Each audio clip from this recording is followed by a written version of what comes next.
There's no denying that there are a ton of active multiplayer games in the market. However, the most popular options tend to involve one-off matches, non-story missions, or gameplay that discourages replays. Finding solid, newer games with long, story-heavy campaigns or replayable stories can be a bit of a challenge. Luckily, these releases accommodate players who want a nice long-term campaign with friends, or enjoyable replays with something new to unlock in every run. Welcome to Game Rant, everyone. My name is Geoffrey. In today's video, let's break down 10 great games that feature long co-op campaigns for you to dive into. Number 10, Dead Island 2. The return of the silly zombie action RPG brings with it a co-op campaign that can let loose up to 3 players in a given time. Campaign and quick play modes are available from the get-go to open up the world for private sessions with friends and public rooms for strangers. Story-focused players are assured that they won't be spoiled if they hop into a friend or stranger session. Players cannot join hosts who have progressed further along the story than they have. All the XP and equipment they earn in co-op can also be carried over to solo play. Number 9, Bread and Fred. Bread and Fred puts players in the flippers of the titular penguins as they jump, cling, and climb to the peak of a mountain. Communication is key to the game, as evidenced by the game having a timing system for players to warn each other when a jump or throw is imminent. Patience is almost a requirement as well, as players often have to swing their companion to another ledge, provide momentum for a long movement, or hold on to them over a precipitous drop so they can get their bearings. Number 8, Divinity Original Sin 2. Divinity is almost always on lists for co-op games, and yep, here it is here. The game features an immersive co-op experience that feels like a high-production tabletop campaign. Players are naturally coached to work together to coordinate their builds, trade items and weapons, and accomplish missions as a team. Companion stories further invest players in their characters. They also encourage replays so parties can play the characters they skipped in previous playthroughs. Divinity's GM mode adds another layer to its multiplayer functionality. As the name implies, GM mode allows players to draft custom campaigns from pre-existing assets. The mode extends the shelf life of the infinitely replayable game for invested players. Number 7, Borderlands 3. The Borderlands series, much like Divinity, although I guess in a much wackier way, is a co-op staple. Combat is frenetic and opens players to a lot of threats, which makes having backup great. Having multiple partners also makes farming for weapons and experience easier, if not more enjoyable.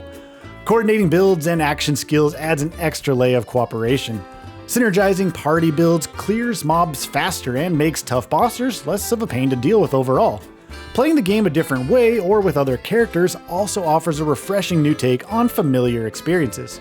Number 6, Teenage Mutant Ninja Turtles Shredder's Revenge. There are many reasons to cheer for this arcade throwback, aside from its amazing retro art style. Its wide playability on top of having an upper limit of 6 players and crossplay options makes it easily accessible and recommendable for a big party itching for good online or couch co-op. It's also an easy game to get into, as its classic brawling mechanics are simple but have a high ceiling for efficiency. Each character has unique attributes that suit various playstyles and unique moves they can perform in tandem with certain other characters. Number 5, River City Girls 2. River City Girls 2 continues the story of Misako and Kyoko as they work together to save the city from organized crime. Up to 4 players can pick between the girls and returning cast members Kunio, Riki, Provi, and Marion to punch their way through the streets. The deeper players go into the game, the more combos they actually unlock. These combos are where the game truly shines, as these inputs define each character's archetypes and create depth in the initially bare-bones combat system. Number 4, The Past Within. Unique in its premise, The Past Within is a co-op only point-and-click adventure full of suspense and mystery. One player works in the past while the other works in the future to uncover the plans of the deceased Albert Vanderboom. Players work in sync to solve puzzles together through 2 vastly different perspectives.